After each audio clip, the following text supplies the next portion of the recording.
and then I pulled out, and so I'm jumping back in. You should be. Here we go. Here we go. Yeah. I see you. Sorry about that.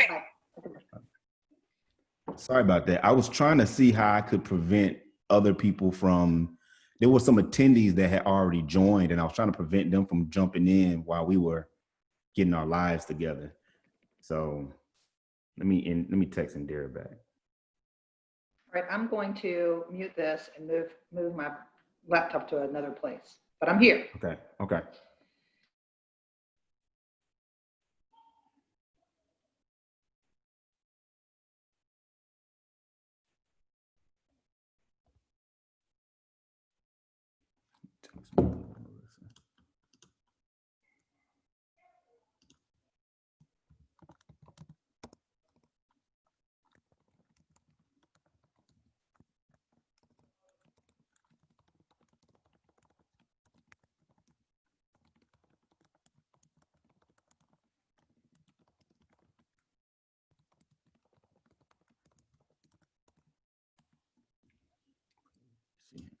All right.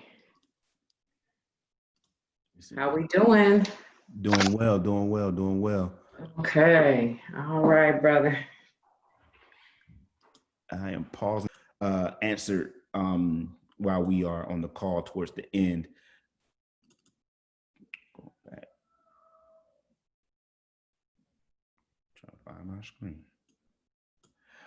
Hold on a second.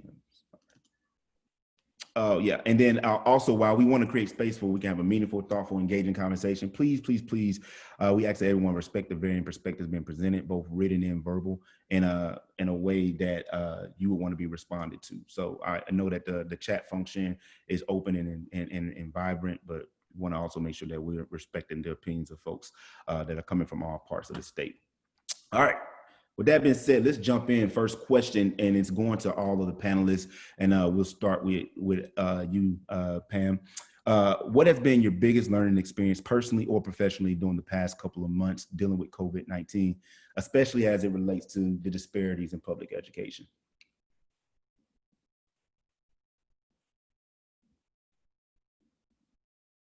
You have to unmute. Okay. Sorry, who'd you call on? Tyrese? You, Pam. Oh, okay. Well, let's get this started. Yeah, let's go. So thank you. Let me first start by saying, you know, the amount of respect I have for you is unprecedented. And so thank you for the opportunity to share today.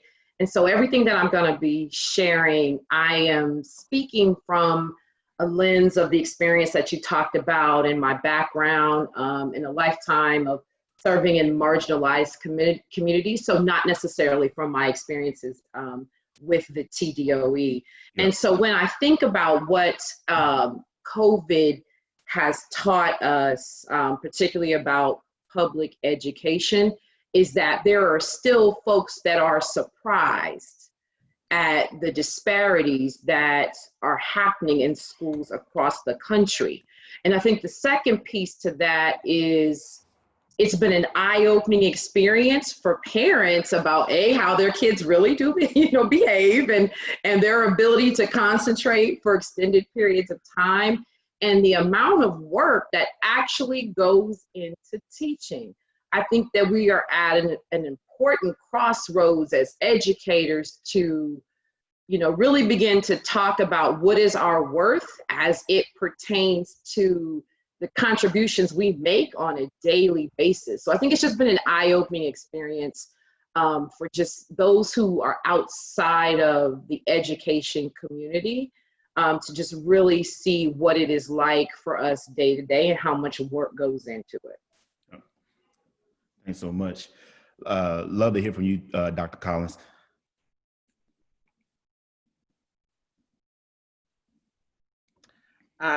I'm so excited to be a part of this conversation. And I want to say I'll be talking through the lens of teachers. I enjoyed the opportunity with talking to teachers this past week. And what I realized with the disparities, I could see who was included and who was not included. Mm-hmm. And it made me think about my marginalized students. And what I saw is that the families began to question, do they really care about us and what is going on and how the digital inequities divide us. And so they question their child's future. And what motivated me to start early, and some of my colleagues, is parents start reaching out to us and really concerned.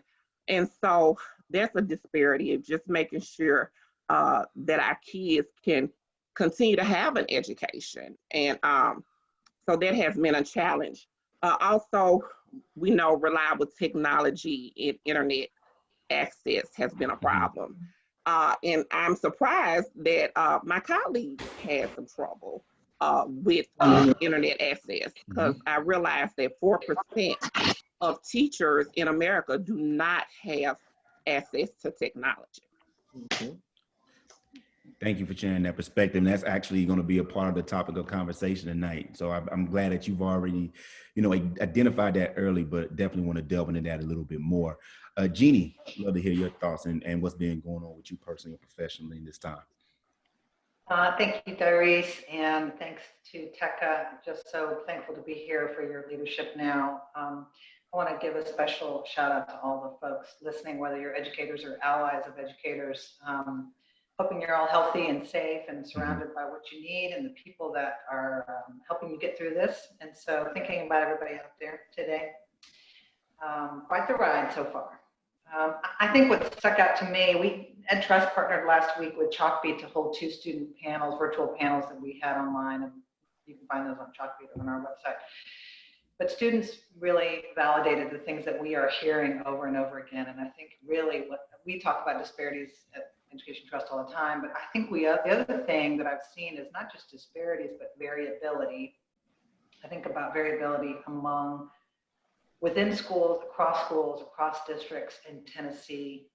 And so you have districts and schools that pivoted quickly to online learning and had kids with one-to-one technology or quickly dispersed technology. You had teachers who were able to make that switch pretty quickly. You had teachers that did it well within a building and teachers that did not do it at all in a building. And so I think the variability in expectations, the variability in what we believe students need and deserve, the variability in the way that schools and districts have responded to students' needs speaks to the disparities that we know have always existed. And so I think one of the things I'm going to talk about today a lot is where we can innovate, where we can take advantage of this opportunity. Nice challenge for educators, but and students, but how can we do something really bold on behalf of students during this time when we have an opportunity to pause and think about reframing some issues. And so we just know districts are not prepared for this time, and we have a lot of work to do. I'm sure Dr. Johnson can share more about that, but they're reporting that they're not able to serve most of their students, particularly students with disabilities, English learners, and so forth. And we just know that is true year round, but it's doubly true right now. And so we have a lot of work to do, and I'm looking forward to that. Absolutely. Thank you so much for your thoughts there. Thank you so much for your thoughts. And last but not least, definitely, Dr. Johnson, would love to hear your thoughts around what you've learned personally and professionally in this time. Yeah, I think it's all been said, and I do want to echo the sentiments of someone on this panel in regards to the appreciation of TECA and engaging in this important conversation. Thank you for your work, Darius, and your team.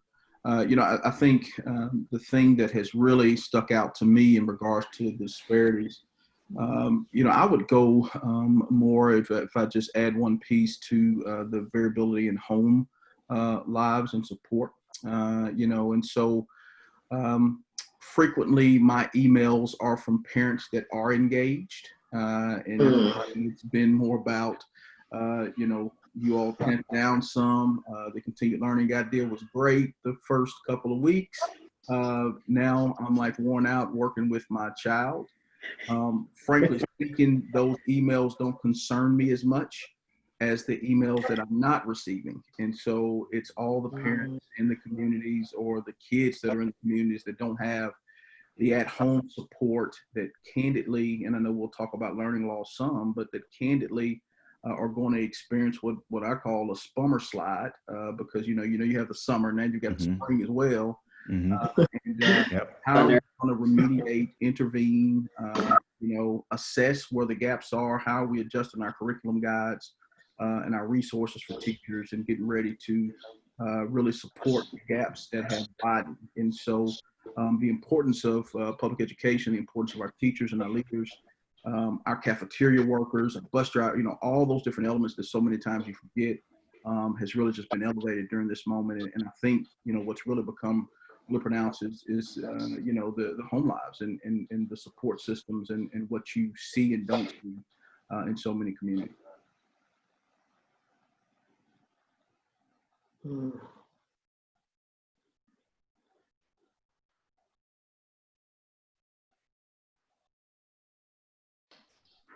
Did we lose Diaries?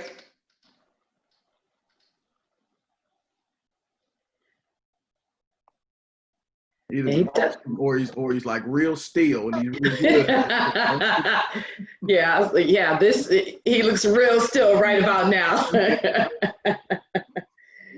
Yeah, I think he just texted me and said he got kicked out. So I'm going to continue the questioning. That's why we have a backup. So some of you touched on this a little bit, but I wanted to dig into the topic of the digital divide a little bit, and really thinking about the inequity in access to digital learning tools, whether it's internet, laptops, computers. So this question is for Dr. Johnson. Can you talk a little bit about what's happening in Hamilton County in terms of sort of flattening the gap in the digital divide? What's the district's plan for that? Yeah, so I think we're grappling with what most systems across our state and candidly the country are dealing with in regards to the importance of technology. And out of, I've said so many times, I've been able to have virtual sit downs with hundreds of our teachers. And I've said, that out of every tough situation, really good things can come out of it. And for so many years, I think as educators, we've talked about implementing technology and blending our instruction. We've kind of dipped our toes in the water, and COVID-19 has forced us just to jump off the diving board, so to speak. And as a result of jumping off the diving board, it really shows where the gaps are. It really shows where the needs are. We're very fortunate. About 2 years ago, when I arrived after our first budget cycle, we invested in one-to-one technology in grades 6 through 12. We invested in a learning management system, Canvas, for all of our students, and did a lot with infrastructure and wireless access points to make sure that we could support that in the schoolhouse. And it felt really good in the schoolhouse. What we really missed as a blind spot is what was happening at the actual house, and inability of students to connect.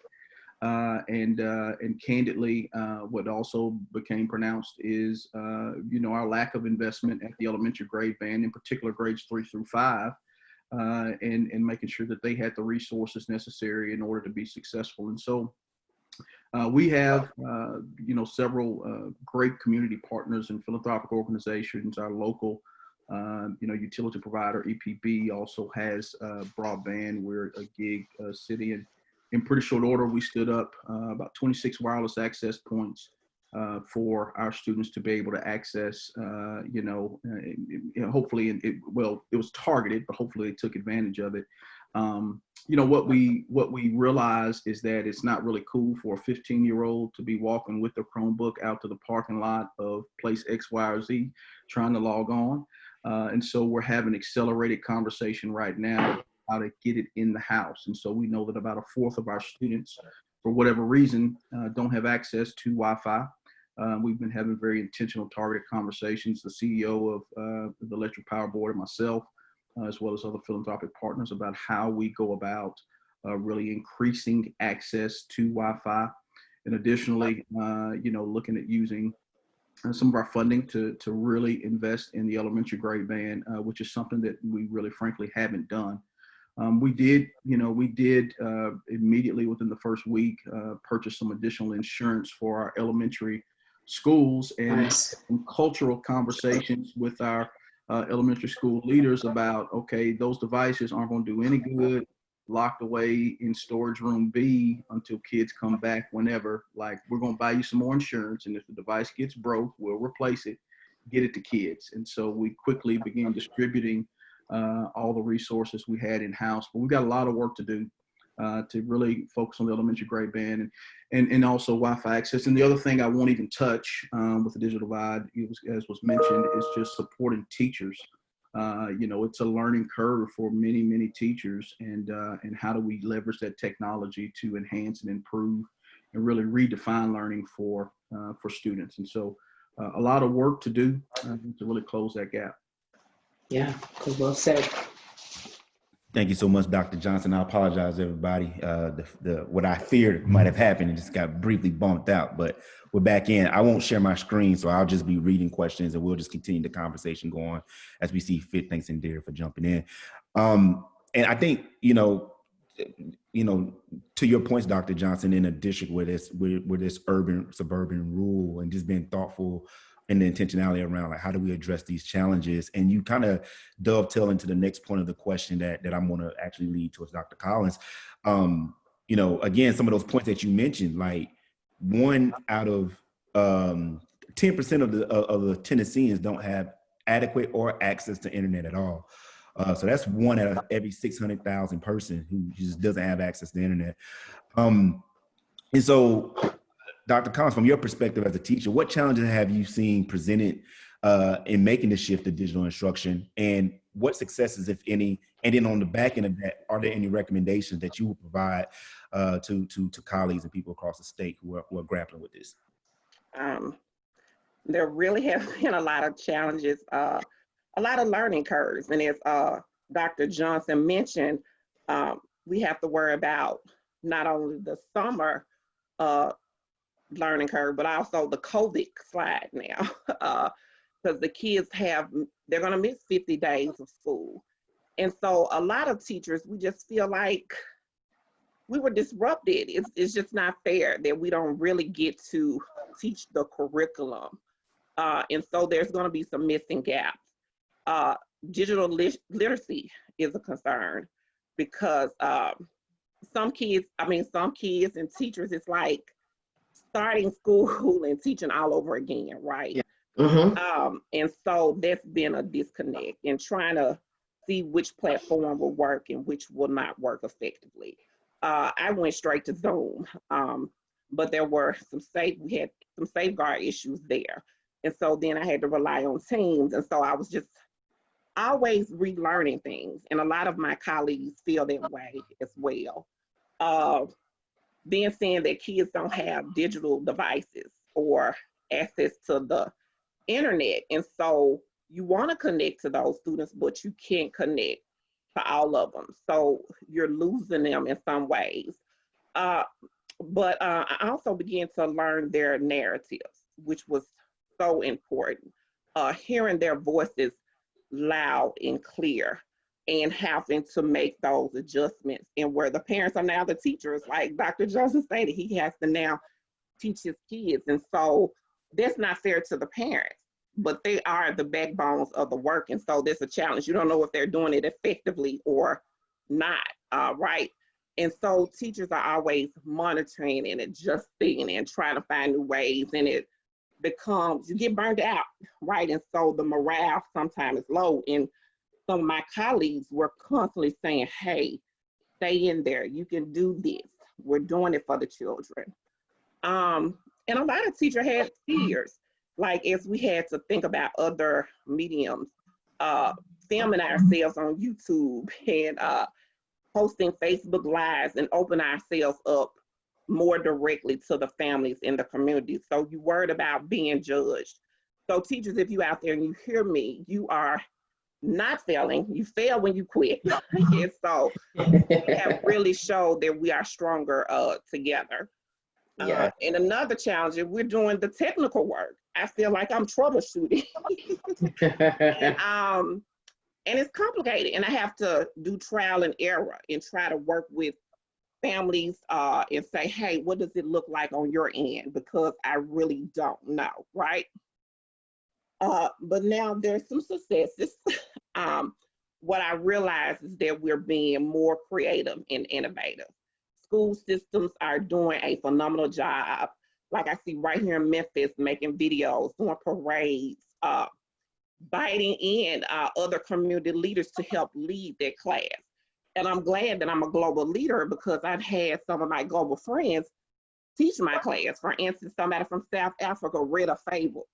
And so those are success stories that we can talk about and what teachers are really doing to hone in on keeping that learning community alive. Again, we're connecting with some kids. That's a win-win. We haven't gotten them all, but at least we have some. It's stronger collaboration. I realize that we're stronger together. I'm always calling someone, asking them, what can I do next? What can I do better? I'm having a stronger relationship with my families. They're sharing some of their darkest secrets and days with me. And so I'm becoming more empathetic. And so that goes into my recommendation. As Dr. Johnson said, he started talking to the teachers.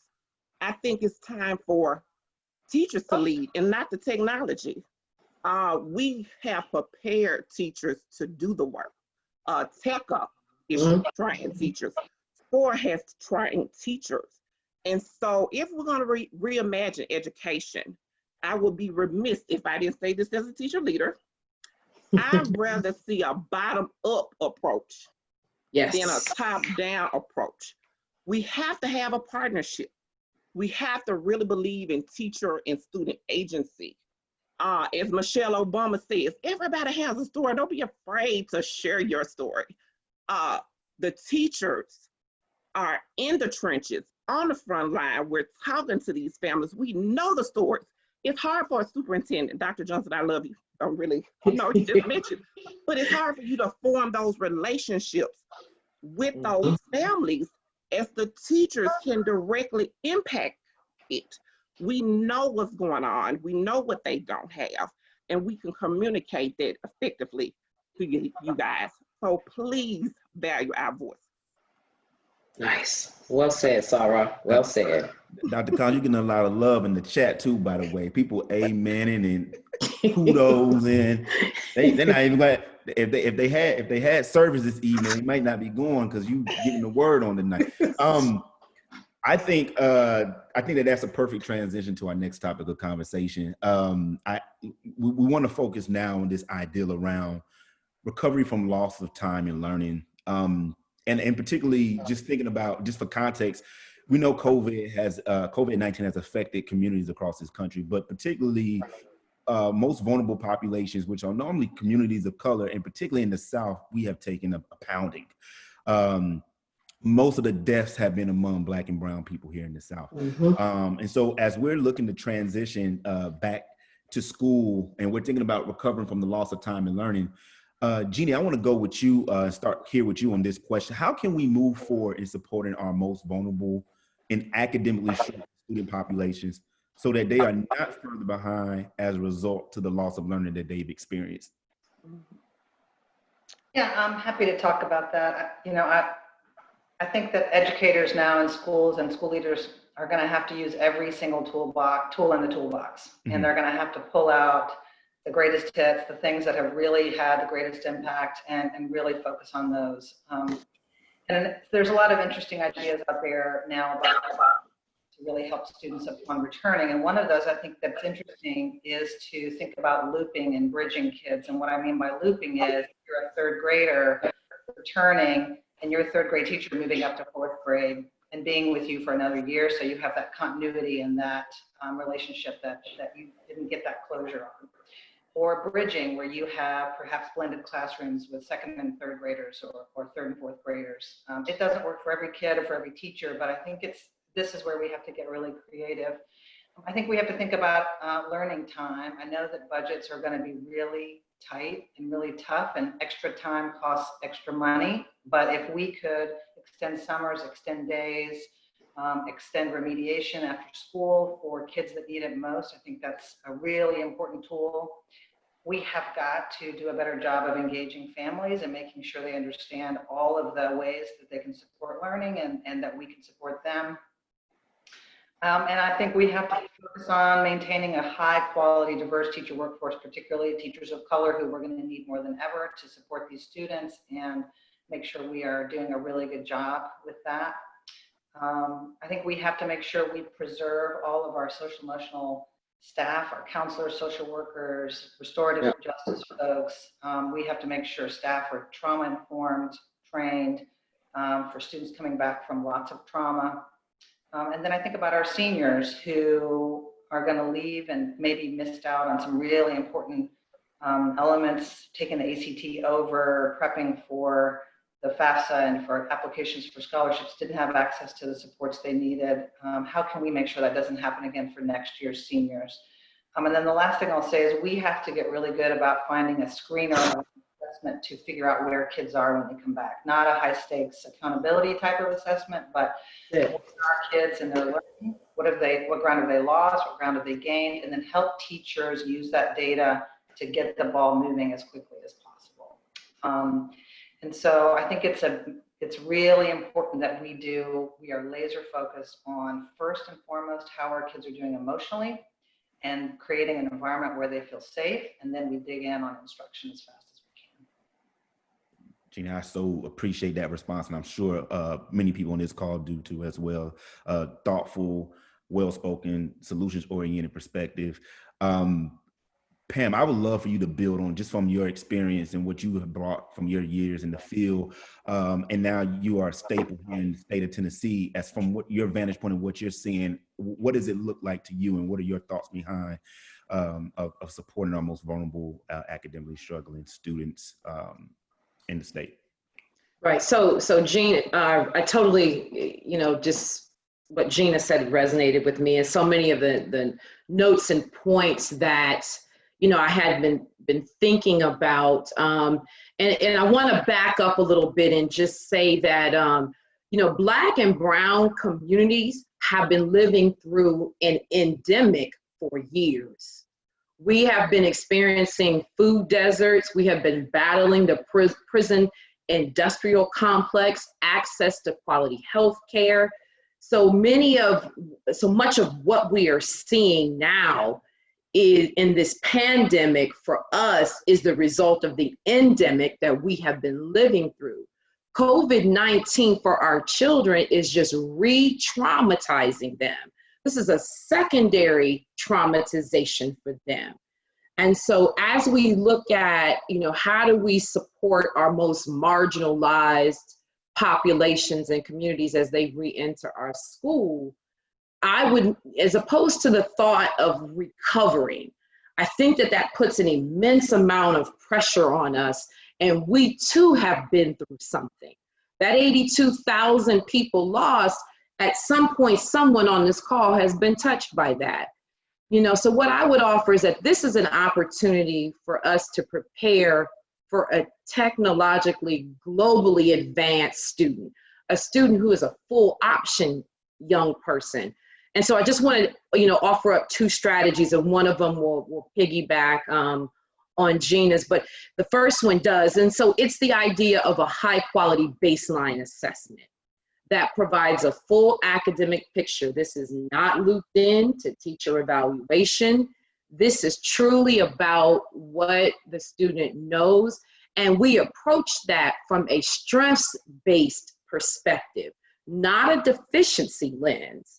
And so after we've had a chance to really sit down and think about that and look at that, we create an individual prescription for each student.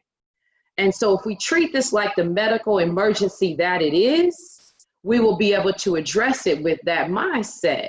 So when we take, my favorite student, anybody who knows me, is I use the scenario of Jamal. So let's say that Jamal comes back to one of Dr. Johnson's schools, and we give a solid, high quality assessment, and we find out that Jamal is 2 years behind. And so it's really a matter of looking at that prescription and saying, well, it's going to take the next 4 years for us to get Jamal on grade level.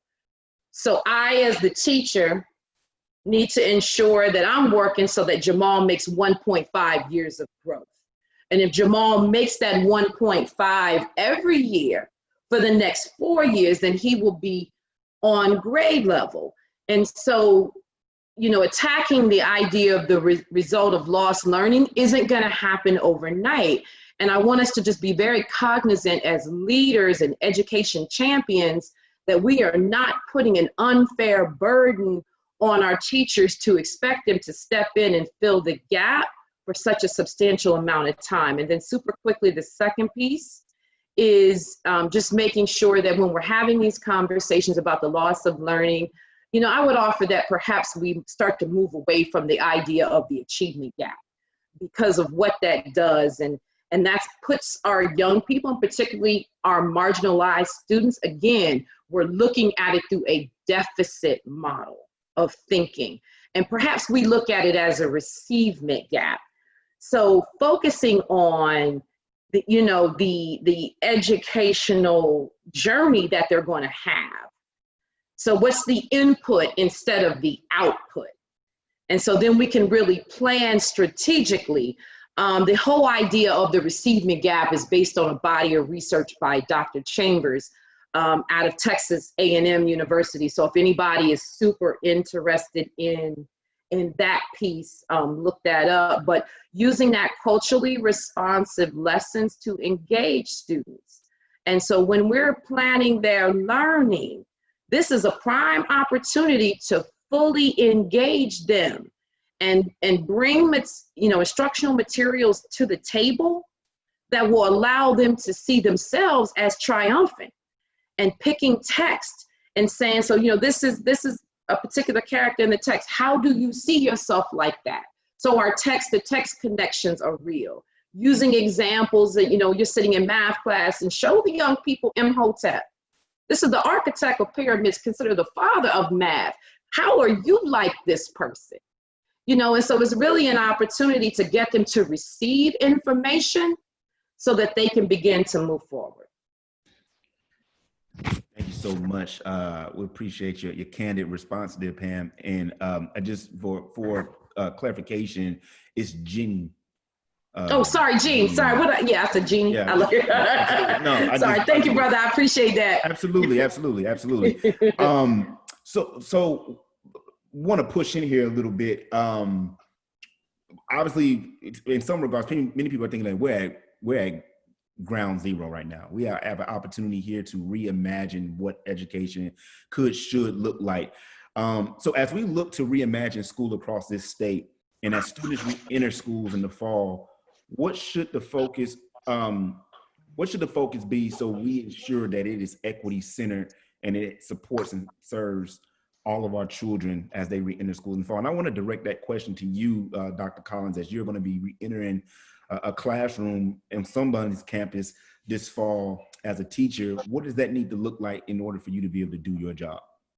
Just for the record, I know I'm not supposed to be talking right now, but Dr. Collins, you said in somebody's school, I got openings in Hamilton. I'm on my job. I'm always looking for great teachers, and so I'm sorry. I'm out of order, but I just had to. I would love to work for you because you're a great superintendent. I love lunches. I love my superintendent, Dr. Wright. Just for now. So I am reimagining it every day. And I have to pray that I don't have anxiety or depression, right? Because I want to be in the classroom, but I'm really in the clouds. So trying to keep talking to my kids. They give me life. They give a lot of my colleagues life. And as we enter, and as Pam brought out, we need grace. We're going to have grace. And things are going to have to be non-punitive. And we're going to have to find out where students are and meet them where they are. And so I'm just wondering, what will the curricula look like? There needs to be some type of adjustment because they have lost so many days of school. Also, I'm hoping that standardized assessment is non-punitive. We do need that accountability piece, but again, we need grace. And so if we do it, we need to make sure that we can use that data and to know in what direction to go. I would love all kids to have a device and access to the internet. And so I'm just thinking about what that looked like in reimagining. And again, I'm hoping that we continue to have a partnership, and we all know that we have to be in it together. When we hear that it takes a village to raise a child, right now it's going to take a village to raise a child. And so we have to create digital citizens with our students. As Dr. Johnson stated, they don't know what to do with the technology. And when we left, it was like a sprint, right? And I'm not mad about the sprint because something needed to be done. But as Sublet, one of my colleagues stated, it needs to be a marathon. And so how are we going to improve that infrastructure around technology? What is their framework going to look like? Because my colleagues and I, we need some support. Like, I don't feel like a brand new teacher, but I feel like, hey, I'm feeling some type of way. So what does that instruction look like? What devices and tools will we use? Make sure that they're age appropriate. Because I was using Zoom and it was working for me. When we think about SEL, I could see my kids, they could see me. Things I can only see 4 heads at a time. So that's not working. And then if I show my PowerPoint, I can't see what my kids doing. So I can't be the big mom at that time that I need to be. So just looking at platforms and working with those EdTech tools and apps and organizations and letting them know what we really need. Because right now, this is a window of opportunity where we can make a difference and we can advise them on what we need for our kids, especially our marginalized kids. So I can go on and on, but I'm gonna stop.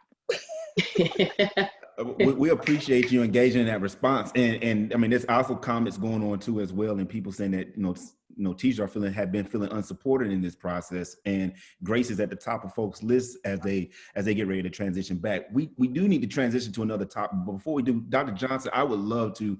You weren't slated to do this, and I hope I'm not putting you out there, but if you could provide some thoughts around this idea that that Dr. Collins said, like she's trying to give a perspective of like what it should look like from her vantage point as a teacher re-entering as we're reimagining education. Love your perspective from as a district leader of what that's going to look like, and what do you envision the district doing to prepare folks for that? Yeah, so look, the word we've used across our system is grace.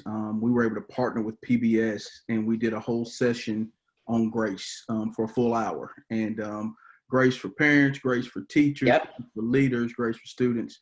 And that was the focus, and that word has kind of permeated the entire last couple of months. So, August is going to look different. And I think the more we lean into that and acknowledge that it's part of the change process. It's like we just accept it and embrace it. So we're putting it out there now. August will look different. And everybody's going to have to be patient. For us as a system, we feel the need to really hear our teachers, really provide professional support for our teachers. I want to contextualize a little bit of the work I've been able to do the last couple of weeks, and they've probably been the most refreshing Zoom calls. Zoom has changed the world for good and for bad. I now appreciate doing the face-to-face meetings because at least I had some walk time in between to give me a moment. But I'll say we've sat down as we're organizing learning communities, and we've just been having 1 hour open forums with teachers. We've had as many as 200 teachers on at a time and as few as 55, 60 at a time. No slides. Put your questions in the chat box, and I personally am sitting there answering any questions I can, but also taking any feedback that we can and trying to use that to formalize, the work that we do. And so, again, it's great. It's us hearing, it's us understanding, it's us responding. We've stood up a COVID-19 reentry, reopening task force, and really are trying to engage community around surveys and focus groups because it's going to be challenging on parents as well. I think when parents get to August, they think, I'm going to tell you what I'm thinking. I got an 8-year-old that's taking my grocery bill sky high. I'm ready for him to go back to somebody's school. But the reality is there's probably going to be some stops and starts, right? I mean, we have to just accept that. And so what happens when the stop happens? How do we continue learning? What are the ideas? What are the thoughts? And so, you know, it's going to be just everybody banding together and learning from one another. I mean, we're trying to learn from other school districts. We're trying to learn from, you know, regionally, state level, across the nation. You know, Dr. Collins, I know I recruit you. I know if my teacher was on the screen, George would be doing the same thing to me. So we're equal. But it's going to be about us all working together, I think, has been stated. Thanks so much. I appreciate that. And I also appreciate just the candidacy around this idea of like the openness and transparency of I want to have dialogue to listen and learn. It's cyclical, and the idea like I'm receiving feedback, but I'm also been available to provide answers to as well. And I think, you know, answering the question doesn't always mean that we provide a solution, but I think in these times, people just want to, you know, telling someone that you don't know in this time even matters. You know, it matters a lot because it makes people feel like they're not in this by themselves. So appreciate that thought and that perspective. I want to shift gears to another topic that we want to discuss. And I know that's already hitting some of the communities, particularly in Nashville. I mean, many of you know, and on the call, I know we're logged in from all across the state, but many know that a week before COVID-19 closings, school closures, Nashville was hit with a tornado. So they were already reeling from the effects of a tornado, and then now COVID-19 the very next week. And so there's some compounded challenges that have happened there. And then in Hamilton County, in Chattanooga, not too long after the closings, they were hit with a tornado. And so as we're transitioning, the next topic that we're talking about here deals with what are the funding priorities as they relate post-COVID-19. So as we're getting ready to transition, hopefully back into a school year, most districts across the state are going to have to make cuts due to loss of funding, state funding and revenues. So, and I want to start here with you, Jeannie. How do we make these tough decisions while prioritizing equitable education for students and still supporting staff with resources? And I know that you've already been at the helm of this because you just were at a school board meeting, made some decisions just yesterday. So, yeah, thank you. This is so incredibly hard. Our students are going to return with more needs than ever, and we'll have less to offer than ever. And so we have to be really, really creative. And so when I think about innovation and I think about being bold, I want to put out there that maybe this is the time when we stop investing in prisons and we move that money to education. Now is the time to, you know, when you think about revolutionary change, that's a revolutionary move. We invest much more money in our prison system than we should, and that money should be going to our children, and that should be happening right away. But I think superintendents have to make trade-offs, and school boards have to make trade-offs, and so we have had to make some serious decisions on the board. We're closing and combining schools. That is just something we should have done a while ago. We're going to have to do it. It's going to be hard. It's one of the hardest decisions school boards make. Is rezoning and closing schools. And so, but it will save us a little chunk of change. But I think that we have to be honest that COVID-19 is going to cost money in terms of cleaning, in terms of separating kids, in terms of using time, in terms of closing and opening. Do we close one school at a time, neighborhood schools at a time, the whole district at a time? What does that require? Do we turn on a dime and start delivering food again? All of that requires thought and planning and preparation, and it costs money. I think we have to be very intentional about including people who are closest to our students. We need to be including teachers who work with students with disabilities, with English learners, students in foster care, students who are homeless, students who are migrant. How are we folding in their needs into planning, use of time, staffing, materials, especially when we're in and out of school possibly this coming year? How are we leaning on our community partners to provide support? I know many organizations are worried about funding, but they have tremendous capacity to work with families. And so how can we support them in this process? Sometimes funding to nonprofits can return and double and triple in terms of what is returned to students. I think we have to focus on maintaining really high quality materials, technology, access that can be flipped to a virtual setting, 1 week on, 1 week off, depending on what's happening in the coming year. I think that requires a lot of good professional development for teachers, which costs money. But I think the big overarching theme here is investing in people. Investing time and energy and funding into the people that know our children best. and our families' best, and making sure then that we protect our school's budget. So in metro schools, we're doing everything we can to protect the budget that our principals have for their discretion for their particular population, and trying to cut at the central level as much as possible. But I think it's going to be really hard to maintain where we are now. And so we have to be really brave and ask for money that maybe is being directed in the wrong places at this time. Thank you so much. And Dr. Johnson, I know that you're in a similar position. Jeannie's functioning there as a board member at Metro Nashville Public Schools, where you're chairing the finance committee. And so at the helm of those decisions. And then also too, from your perspective as a district leader who was involved in that decision-making process, your thoughts and insight and perspective on like prioritizing post-COVID-19. Yeah, I think Jenny elevated some great points and some key points. I think what concerns me or keeps me up at night is what's going to happen a month, 2 from now. So, I keep my eye on sales tax revenue and what's transpiring. It's not even the today, it's what's going to happen in, June and July. Like a sales tax revenue, how it's, set up, it always runs behind. And so you're projecting just how deep are the cuts that may eventually be to come. We've had to make some cuts, and we start at the district office as Jenny spoke to. And to Jeannie's point, what concerns me the most is I anticipate a spike in our operational cost, so than ever before. So for instance, a bus carries 66 kids. If I'm having to socially distance them, I've got 33 kids on a bus, and now my bus driver's, driving another route. And there's just so many implications, the sanitization, all those other elements. But the thing I will say that we remain committed to, there was a big push and a lot of conversation, and I think in this moment we can miss it.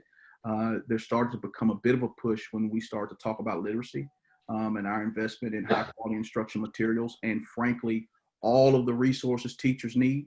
And so when I went out earlier in the spring and did listening sessions with our teachers individually at their schools, here's my philosophical leadership belief. The higher you go up as a leader, really the less you know. And it's important we talk about high reliability organizing, deferring to expertise. And what I heard from teachers was a lot of times, and I was guilty of as a chief academic officer and et cetera, a lot of times when we purchase resources for teachers, we get them a piece or a part of the resource because the budget's tight or whatever it is. And what teachers begged of us was that if we're going to invest in literacy, let's invest in literacy. And so for us, a priority is to invest in literacy. Now, we're going to have to figure out what the training looks like, and we're going through all that. But that remains a focus, as well as technology, as we talked about. And then, our people, 80+% of our budget is people, and that's any school system budget, generally speaking. And so the more you can invest and put into, your employees, the better. So we're having to make the same decisions as most school systems across the state. Nice.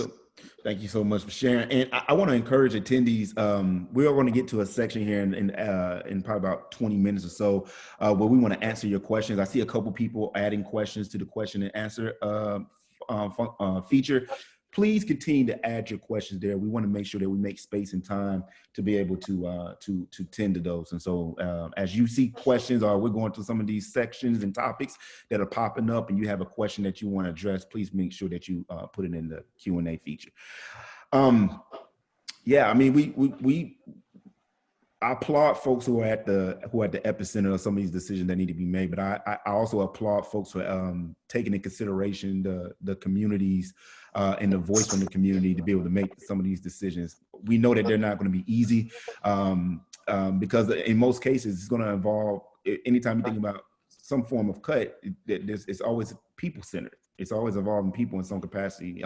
You try to avoid that as much as you can, but we know that that's a reality. It's someone doing some job function. Nothing's just automated. And so we applaud you for being thoughtful and intentional about the decision that need to be made, and hope that is a position and a stance that everyone across the state, that they are doing some form of or similar form of intentionality when they're trying to make these decisions. I want to shift to talk about mental health and the social and emotional supports that our students and teachers are going to need. We've already kind of alluded to this idea that the South has been hit extremely hard with COVID-19, particularly communities of color in the South. And just to put some context behind that, in Georgia, 30% of the population is African American. 52% of the deaths have been African American folks from COVID-19.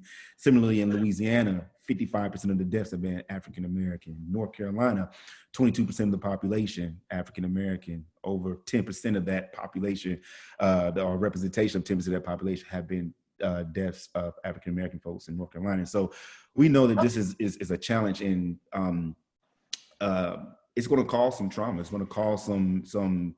I think the trauma that already existed in some households and communities is going to be exacerbated because of this. And so, as we are looking to think about the supports that are needed, with funding being cut from budgets across the state, what do we need to consider, and what support should we be providing for students as it relates to their social, emotional, and mental health? And I want to direct that question towards you, Pam.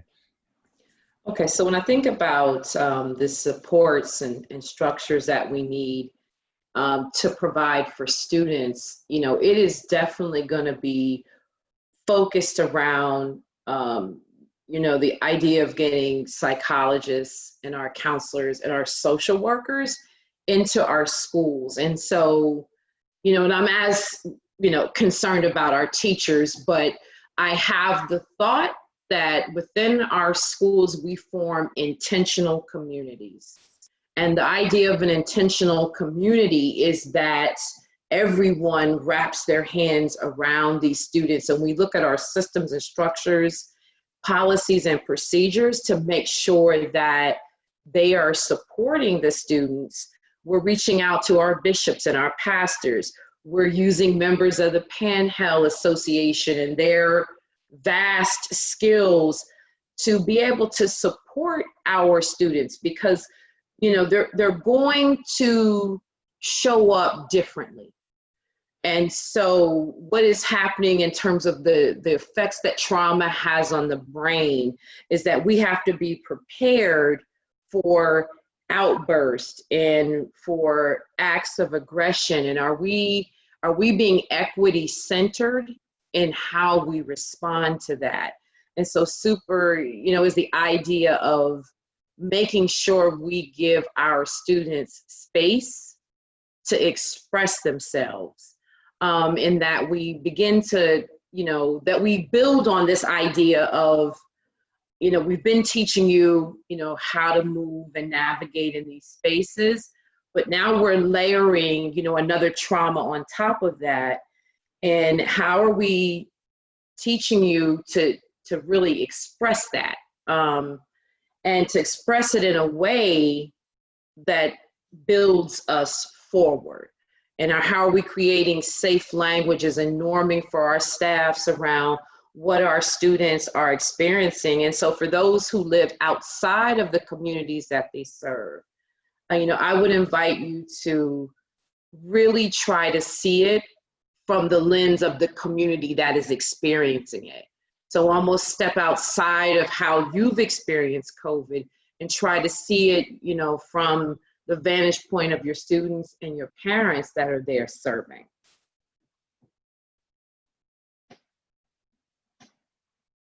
Thank you. We appreciate that. And I think that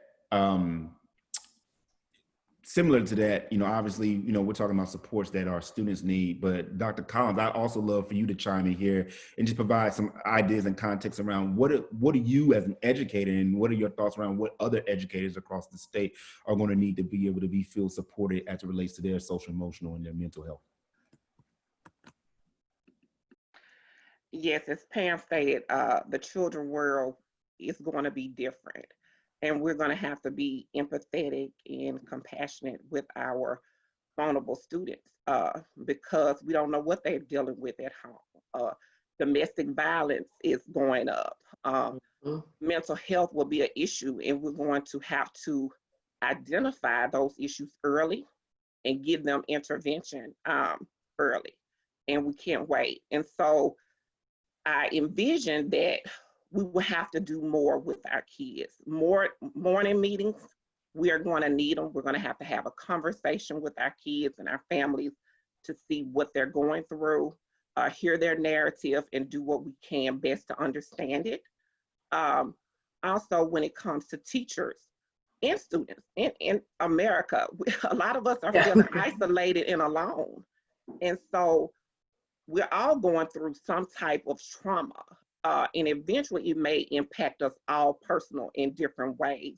And so I'm hoping that the department and district think about how they can formulate a support system, whether it be one-on-one or group or working with different organizations, maybe forming telehealth, where they're checking in on each other.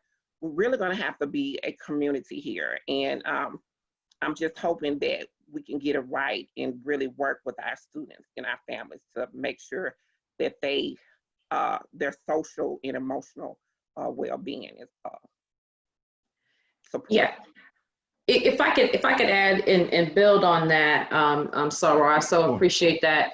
I want us to be really intentional about thinking about how we are supporting our teachers, and not with the assumption that the piece that the teacher is the one that stands in the gap. It is the intentional community that stands in the gap, but making sure that we're creating a safe space for our teachers to say, hey, I need a minute. And it's not, reflective of their capacity to deliver high quality instruction. It is reflective of what they have gone through, and that, we're attending to our men in the same way that we're attending to our women. And, and rather it is, we create a physical safe space in our building, or we norm around this idea of language, so a bucket. And if so, and you say, so, is your bucket full, or allowing someone to say, hey, my bucket's not full, I need a minute. Because I think the things we know about teachers, and they are, perhaps some of the most amazing people on the face of the earth, is that we have difficulty saying when we need something. And this is so unprecedented that in many, cases, it's going to be hard for our teachers to say that they need a moment. They're suffering from loss of income, loss of friends, and for the many people that we've lost, there's been 3 or 4 times, 5 times as many that have recovered. That is still a journey that we have been on. And so thinking about, and Dr. Johnson, I'm sure you and your team are well on this, but, how are we going to be intentionally supporting our teachers as they transition back into our schools? Yeah, I think one of the things that you said is that I've been in that teacher role, and it is hard to acknowledge and ask. Yeah, it is.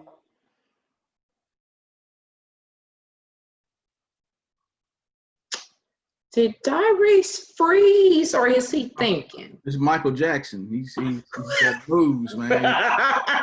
Falls on the dime, Right. So who wants to interpret what he was going to say? Yeah, I think we lost him. So we had a couple of questions in the Q&A from the audience. I thought we could jump to that. So the first question, this is for anyone who wants to answer, is from Adrienne, and it's about extending calendars and school days. So I'm just going to read her question, which is, many students in my area experience stamina issues during the current school schedule. How can we balance addressing unfinished learning as we consider the time that it would take? What kind of impact would these types of changes have on their social and emotional learning? So would love anyone's thoughts on that. It's a really important question, I think. Dr. Johnson, you want to take that? I'm curious if you guys thought about that. Yeah. So, this is a, I think the conversation started around the extension when the survey went out from the State Department and a lot of conversation about what that looks like. For us, our stance has been that we're not going to formally extend any calendars. Frankly speaking, we recognize that because of the learning curve, it's been a significant ask of teachers. It's been a significant ask of leaders. It's been a significant ask of parents. It's been a significant ask of community members. I mean, all the community agencies that have stepped in and helped us out. And so everybody needs a bit of a pause, but we've got to accelerate, right? Once we get through the pause moment, we've got to continue to accelerate and understand that we have students that have had significant challenges because of this. And so we're trying to take a targeted approach, an opt-in approach with our teachers that desire to maybe earn some additional, funds, and obviously targeting our students. We've taken our last benchmark data, and so we got through our third or our second benchmark when you get to our third one. But what we've been able to do is through our data team is run just kind of tiered our students based on their last benchmark, on the last 10 ready, to see who's got the most significant gaps. And those are the kids and the families and parents that we're tapping on the shoulder to try to get the targeted support.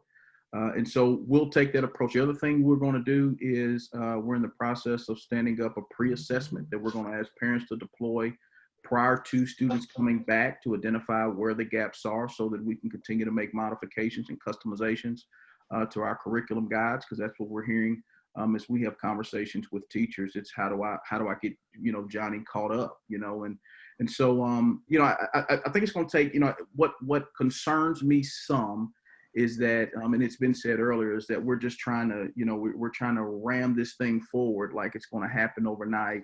It happened overnight, but we don't have to get to a place where COVID didn't really happen overnight. And that's another conversation for another day. We kind of missed it. But we're not going to do this overnight. This is an iterative process, and we've got to be intentional. We've got to make sure we don't burn people out. We got to be really thoughtful about the way we do it and target it. And so, we're really trying to be sensitive to the fact that everybody has been disrupted. I mean, somebody mentioned the fact that teachers have been impacted.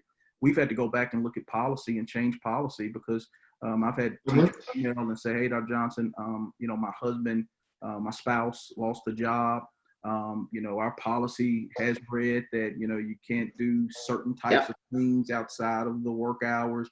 And we've opened up and relaxed that policy to say, do what you got to do for your family. Let's figure it out." Our board stepped back and said, do what you got to do. And so, it's a matter of understanding that everybody, as was said earlier, has had some level of impact as a result of this particular situation.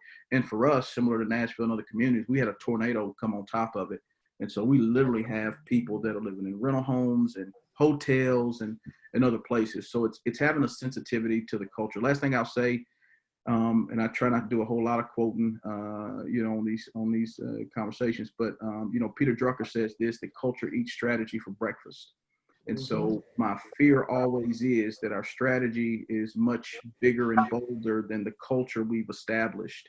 And if we're not culturally aware and understand that we're managing complex change, second order change is how we frame it. Culture, order, communication are four things that are always perceived as negatives in the midst of big change. Culture, order, input, and communication are perceived as negatives. And so how do you remain intentional about over communicating, getting a lot of input, being mindful of the culture, and communicate to make sure you have an understanding of how you shift and navigate these waters. And we owe that to families. We owe that internally as well to our team. So that's our approach and kind of our thinking. It's like, everybody take a deep breath. We've made it through. Yeah. Let's exhale. Let's try to celebrate our graduates here for a moment. Now we're getting ready to make sure our kids get everything they need. Let's build a plan that's going to actually stand the test of time. And so that's where we are. Yeah, and it's a long game. I mean, I would say it's not. We didn't get here in terms of, students. We didn't get here overnight. Some of our young people pre-COVID were already reading, and their literacy and numeracy was behind grade level. So it really is a long game. And remember that, that is the grace and mercy. that we're looking for here. And leverage. You know, I agree, Dr. Johnson, there is a strong piece about being strategic and how are you leveraging your adaptive technology, particular instructional models. If you're looking at sort of the work that Fontes and Pinnell does around, you know, small group, whole group instruction, those are time tested and they work. And so, and it'll give you an opportunity to really, you know, dig in. But, you know, I would offer for everyone, let's please think about this as a long game. Thank you for that. And Dr. Johnson, I love that quote about culture and that is like embedded in my brain now. Yeah, right. Good takeaway. I did want to ask a question to Jeannie. There was a follow-up. It's an audience question about, you talked about looping and some other strategies for learning loss. And a question from Mary Owen about what sort of recommendations would you put for high school students or secondary students to help address some of the learning loss that's happening? Well, I mean, looping obviously is a really, really hard thing to do in high schools, although you see in some efforts to create career academies, small learning communities, where you will have students who will take the same teacher multiple times, particularly in a CT program or arts programming. A lot of times those elective programs, kids will stay with the same teachers year upon year. So that's an important consideration. But I think in terms of learning loss for high school students, clearly you have, you know, the bigger your school, the more flexibility you have in terms of number of staff and the way you can tweak your schedules. And so you can double block particular classes where kids you think might need additional support. You can be creative in how you use time in a way sometimes you can't in elementary schools, because you can move students around period to period. Kids can be, you know, have things like study hall or with intervention periods, where sometimes that's just easier to do when you have a bigger staff to play with. But I think that the key here is knowing exactly where kids are and then designing and personalizing supports for them so that whether they're going virtual or they're in person, they don't lose momentum and they stay on track. And so I also think that we have to get back to this idea of almost like an advisory class, where you have an advisor all 4 years that stays with you, that tracks you, that checks on you every day. You check in with them every day. You have someone who knows you and knows what you need. That piece can be critical. And I think a lot of students would have benefited from that during this time if they would have had a person who checked on them every day. Agreed. Really good point. We have one more audience question, and this one it's a perfect one for Dr. Collins. So there's a question from Cicely about how do we leverage teacher expertise in this moment, especially around things like sharing lesson plans, ideas for teaching and learning. As she mentions in her question, she's afraid about reinventing the wheel that's happening across the state. So the question is around how to centralize professional learning opportunities so that all teachers, regardless of district and funding, have access.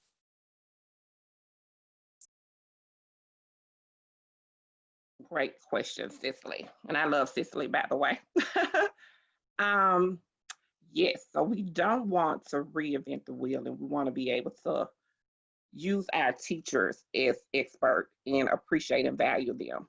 And as I mentioned earlier, collaboration is really the key. It's about almost finding your match. I have been relying on a lot of people that I know are technology experts. And if they have vetted a resource or materials before I have, I call on them and we're working through it and trying to get it right. And that's just a cheap way of getting it done when you think about budget cuts, is giving teacher autonomy and finding it out and having that conversation with them to see what's working and what's not working. Like I say, I feel like things have been a sprint and they really haven't talked to teachers much as we're going through this learning curve. I love the surveys that are coming, but it would be great to have advisory boards or ed tech task force where we have teachers involved and also community members as well, and families and students. Student voices, they matter, and seeing what worked best with them and utilizing those things. it's a lot of free resources out there. A lot of those resources are adding free professional development training. And so we have to be able to hone in on those things where it doesn't really cost money, just really costs time. And I would say that we need to encourage, and I hate to put so much on the schools and the teachers, but the census right now are being taken. And that's what allows our communities to get money. So we need the schools, churches, teachers, when you're talking to your students, encourage those families to take the census, and so that we can get the money in the right places and leverage training. We do need training, and we can help train each other, because that's what a lot of us have been doing, and I commend us for the work.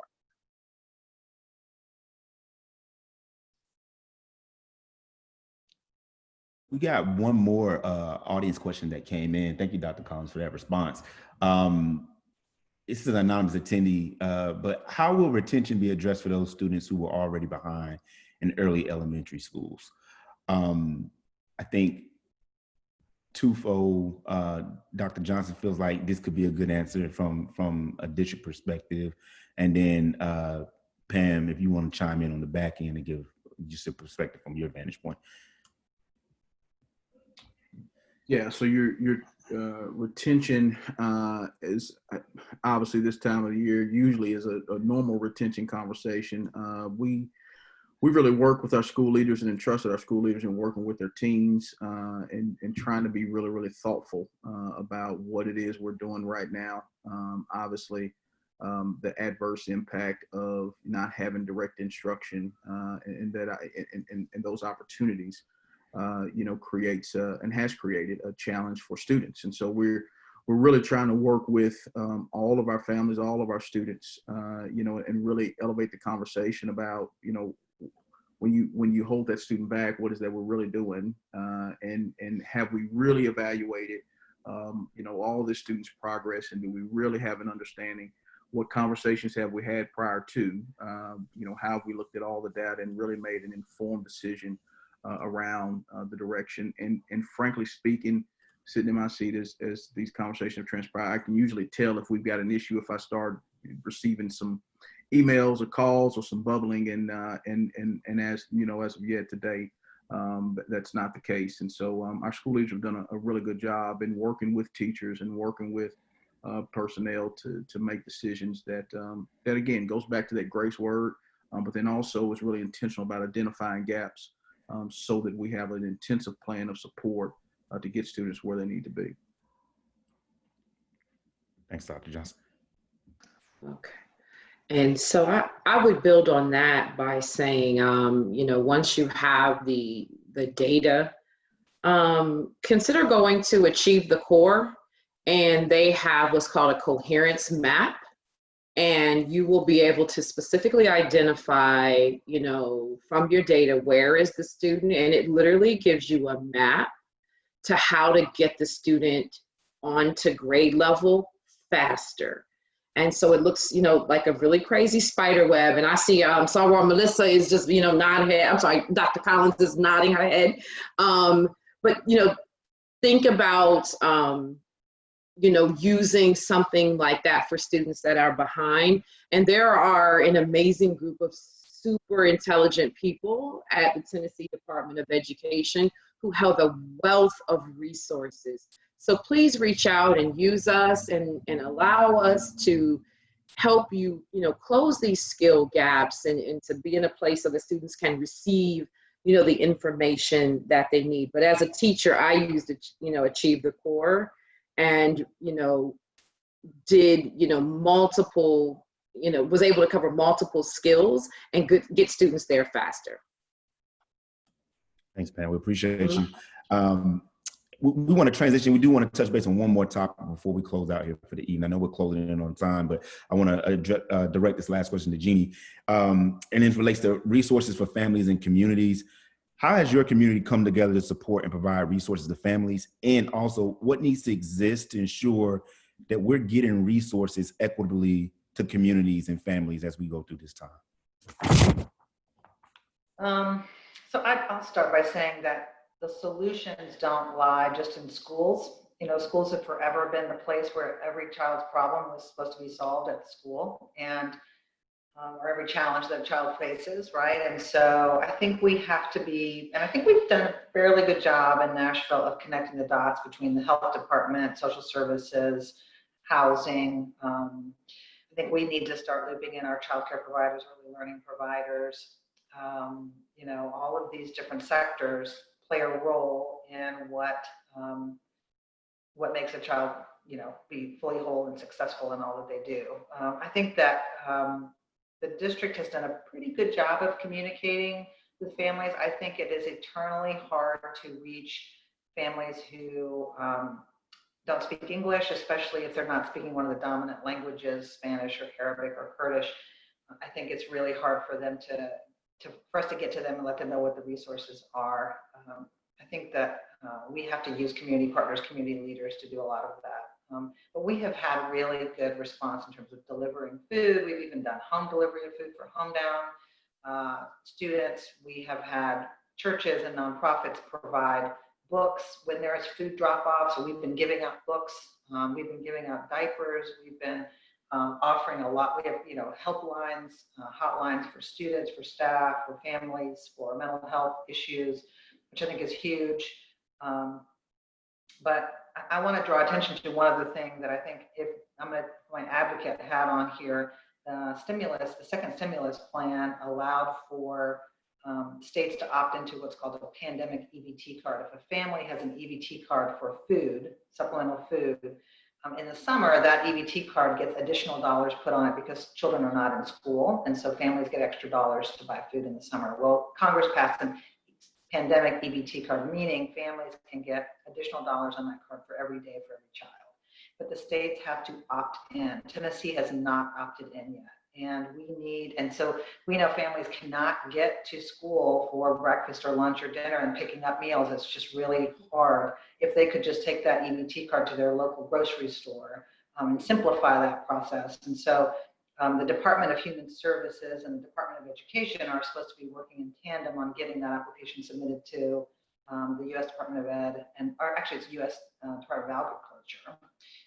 And so if you are so inclined, reach out to anyone you know at the Department of Ed or Department of Human Services and say, hey, 20 states have been approved, Tennessee needs to be on that list. And so those are the kind of things, when I say all sectors must be at the table, all sectors must be engaged in helping families ease this crisis for them and their household. That's what I'm talking about. And the last thing I'll say, I'm not a quote person either, but Brian inspired me. And so one of my earliest mentors said to me, she was an educator, said, for every unit of change you expect, you must provide an equal measure of support.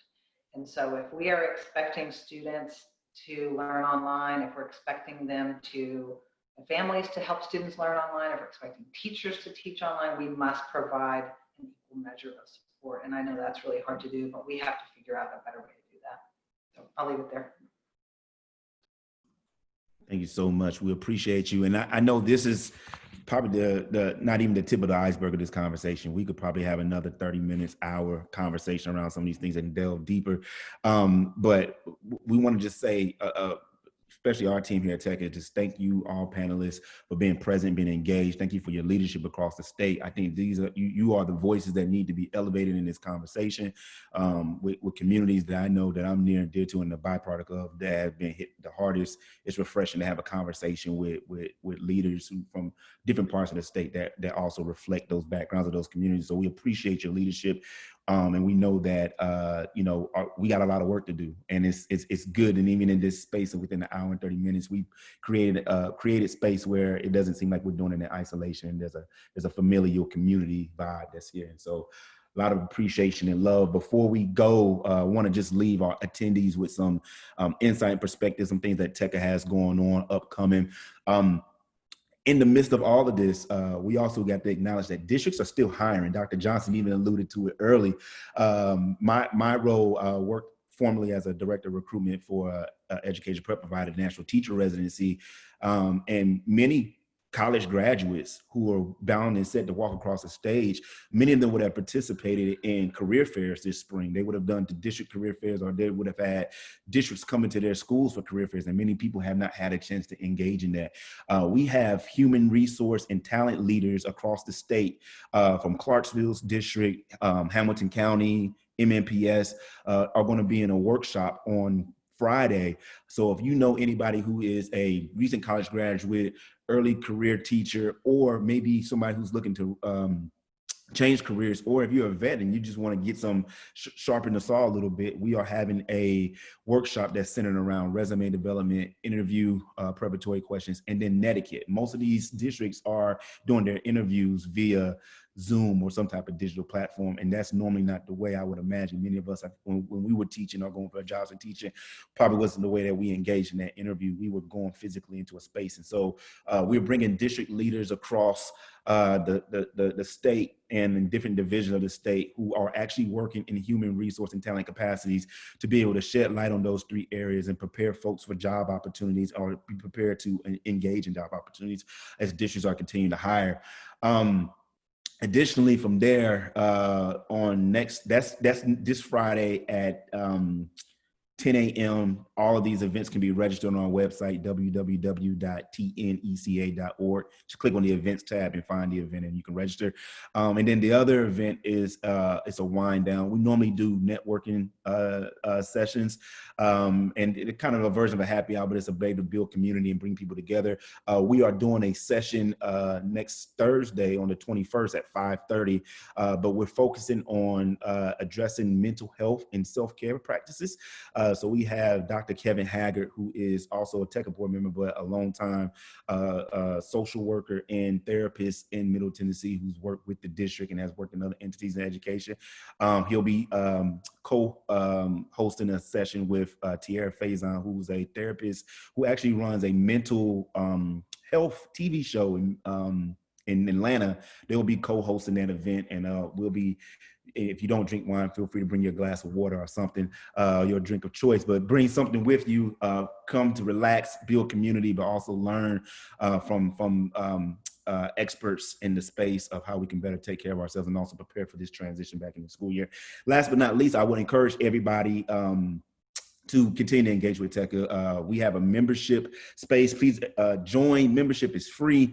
We are doing events and things like this to kind of gauge what the members need. If this has been valuable to you, at the end of this, tomorrow you'll receive an email follow-up, and it'll be a short survey on there that you can provide some insight. If these things are helpful to you and building this type of community and space is valuable to you, then we'll continue to do it, but we'll need your feedback to see how we need to adjust.